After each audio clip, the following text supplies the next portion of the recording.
बच्चों, मैं सृजन केसरवानी कक्षा 12A बायो का छात्र आपके समक्ष ये पाठ का सार भक्तिन, इनकी लेखिका है महादेवी वर्मा, आपको मैं बताने जा रहा हूँ। तो ध्यान से सुनिएगा। पहले मैं आपको बताता हूँ महादेवी जी की जीवनी।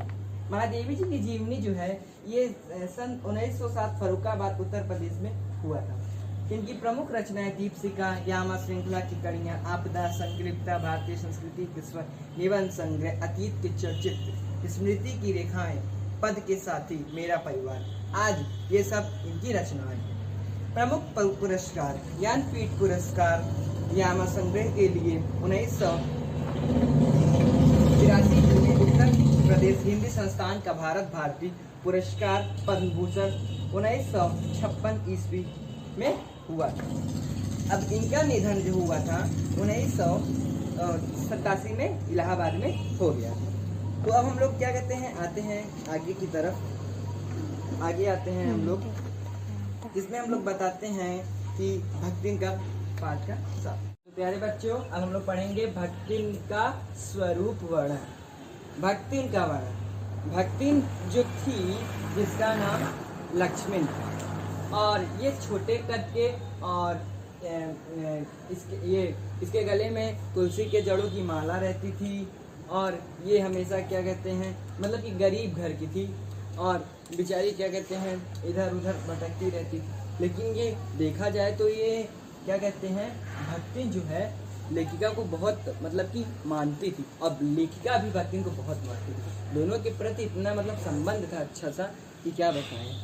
आगे हम लोग बात करेंगे कि ये हनुमान जी की स्पर्धा करती थी। मतलब एक प्रकार जैसे कह दिया जाए कि जिस प्रकार भगवान श्री राम के चरण में हमेशा हनुमान जी।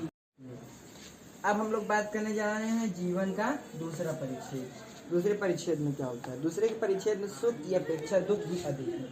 मतलब कि सुख की अपेक्षा में दुख बहुत अधिक है, दुख बहुत ज़्यादा है। जब उसने गेहूं रंग और बटिया जैसे मुख वाली पहली कन्या के 2 संस्करण और कर डाले, तब सास और जेठानियों ने ओट बिछाकर उपेक्षा प्रकट की। उचित भी था, क्योंकि सास 3 कमाऊ वीरों की विधात्री बनकर मचिया के ऊपर विराजमान पुरखिन के पद पर अभिषिक्त हो चुकी थी, और दोनों जेठानियां काकभूषणी जैसे काले लालू की कमरद सृष्टि कर इस पद के लिए उम्मीदवार थी।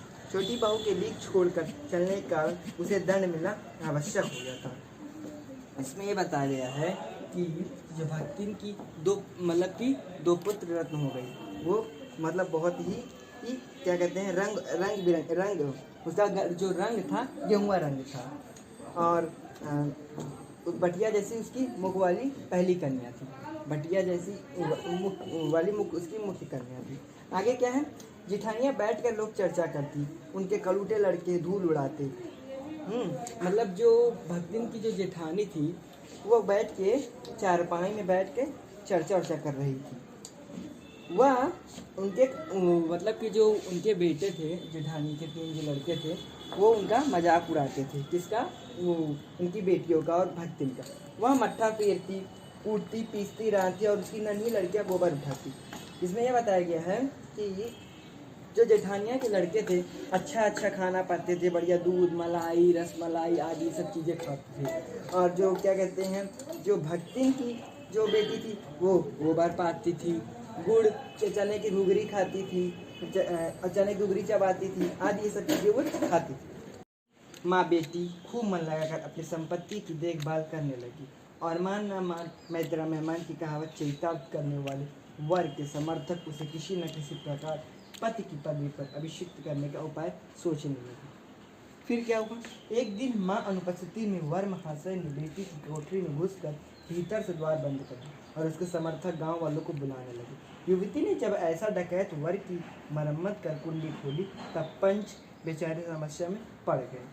यह हुआ कि जो उसकी माँ थी, मतलब कि जो उसकी विधवा बेटी थी, जेठ मतलब कि हाँ, जो लड़की विधवा हो गई थी, तो जिसके 3 लड़के थे, जेठ के 3 लड़के थे ना, और उसकी बहन थी। तो उसकी बहन जो विधवा हो गई थी, उसकी माँ एक दिन क्या कहते हैं, कोठरी का दरवाज़ा बंद कर दी, और उसके अंदर उसका तीतरबाज साला भी था। तो दोनों क्या कहते हैं, ऐसे में लोग गलत मतलब कि समाज अपनाने में बहुत ही मुश्किल में आ गया। तो इस प्रकार उसकी माँ सोची कि चलो हाँ मेरी बेटी की अब तो शादी हो जाएगी, विधवा हो गई है तो हम शादी कर देंगे उसकी। तो इस प्रकार पंचायत को पता चली, पंचायत में, ग्राम पंचायत में पता चली। आगे आते हैं हम लोग। अब हम लोग आते हैं कि हाँ, तो अब हम लोग आगे आते हैं कि तीतरबाज युवक कहता था, वह निमंत्रण पी कर भीतर गया और युवती उसके मुंह पर अपनी 5 उंगलियां के उभार में इस निमंत्रण अक्षर पढ़ने का अनुरोध करती थी। अंत में दूध का दूध, पानी का पानी करने के लिए पंचायत बैठी। इसमें यह पता चला कि जो तीतरबाज का लड़का था, तीतरबाज का जो साला था, वो क्या कहते हैं, उसे कोठरी में घुसा और क्या कहते हैं, वो दारू पी के गया था और इसीलिए लोग कहें कि कुछ गलत है, कुछ शारीरिक शोषण का मामला है।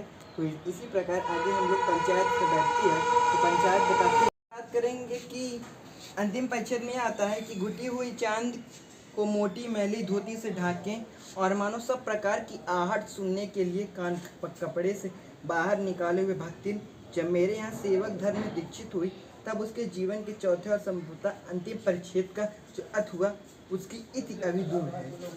अब इसमें क्या हुआ, इसमें अब अंतिम छंद बताता है कि भक्ति अच्छी है, यह कठिन होगा क्योंकि उसमें दुर्गुणा का अभाव नहीं। वह सत्यवादी हरिश्चंद्र नहीं बन सकती, पर नरों व कुंजरों व कहने में भी विश्वास नहीं करती। मेरे इधर उधर पड़े पैसे रुपए भंडार घर की किसी मटकी में कैसे अंतर्हित हो जाते हैं, यह रहस्य भी भक्ति जानती है और उस संबंध में किसी के संकेत करती कि वह उस शास्त्रार्थ के लिए चुनौती दे जाती है। इसको स्वीकार कर लेना किसी तर्क शिरोमणि के लिए संभव है। यह उसका अपना घर ठहरा पैसा रुपया जो इधर उधर पड़ा देख संभाल कर रख लिया।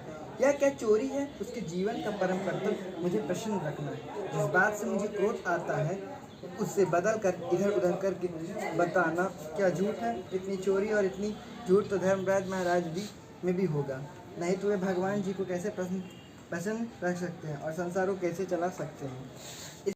अब हम लोग पढ़ेंगे भक्तिन के संस्कार ऐसे हैं कि वह कारागार में वैसे ही डरती है। अर्थात ये है कि भक्तिन जेल से डरती है। जैसे यमलोक से ऊंची दीवार देखते ही वह आंख मूंदकर बेहोश हो जाना चाहती है। उसकी यह कमजोरी इतनी प्रसिद्ध पा चुकी है कि लोग मेरे जेल जाने की संभावना बता कर उसे चिढ़ाते रहते हैं। वह डरती नहीं, यह कहना असत्य होगा, पर डर से भी अधिक महत्व मेरे साथ का ठहरता है। भक्तिन जो थी बहुत ही डरती थी जेल जाने से। अगर लेखा जेल चली जाएगी तो उससे भी क्या कहते हैं वो डरती थी। आते आते क्या हुआ कि क्या क्या सामान बांध ले जिससे मुझे या वहाँ किसी प्रकार की असुविधा ना हो। ऐसे यात्रा में किसी न किसी के साथ जाने का अधिकार नहीं। यह आश्वासन भक्तिन के लिए कोई मूल नहीं रखता। अब ये आता है, इसमें यही बताती है कि कल्पना से इतनी प्रसन्न नहीं होती जितनी अपने साथ न जाने सकने की संभावना से अपमानित भला ऐसे अंधेर हो सकता है। जहाँ मालिक वहाँ नौकर। मालिक को ले जाकर बंद कर देने में इतना अन्याय नहीं, पर नौकर को अकेले मुक्त छोड़ देने में पहाड़ के बराबर अन्याय है। ऐसा अन्याय होने पर भक्तिन को बड़े लाट तक लड़ना पड़ेगा। किसी की माई यदि बड़े लाट तक नहीं लड़ी तो नहीं लड़ी, पर भक्तिन का तो बिना लड़े काम ही नहीं चल सकता। भक्तिन अर्थात इसलिए कहा, ये शब्द इसलिए बोला गया कि भक्तिन का तो बिना लड़े काम ही नहीं हो सकता, क्योंकि बेचारी भक्तिन इतना इतना दुख झेल चुकी थी, इतना विरुद्ध वेदना झेल चुकी थी। बेचारी के पास कुछ नहीं बचा था। एक वही सहारा थी लेखिका, उसके साथ सहारा लेके वो उसके साथ दिन भर उसके साथ काम करती थी, उसके आगे पीछे हर एक कार्य करती थी, उसको खाना बना के खिलाती थी, उसके हर कार्य में, हर उसके दिनचर्या में लगी रहती थी। बंद कर परिच्छेद ये आता है पाठ, यह सारांश हम लोग पाठ का जो सारांश हम लोग अंतिम में पाठ के अंत कर रहे हैं। पाठ के अंत में बताया कि भक्ति अंतिम परिच्छेद में कहती है कि इसका परिच्छेद अभी चालू है, लेकिन लेखिका इस परिच्छेद को पूरा नहीं करना चाहती। धन्यवाद। आशा है आप लोगों को यह पाठ भक्तिन बहुत अच्छे से समझ में आया होगा और बहुत ही अच्छे से तरीके से मैंने इसको समझाया हूँ। मैंने पूरे पाठ का सारांश बताया, एक एक शब्दों के बारे में बताया कि कैसे क्या है। मैंने एक एक महत्वपूर्ण शब्दों को ले लेके मैंने समझाया और यही हमारा पाठ का अंत होता है।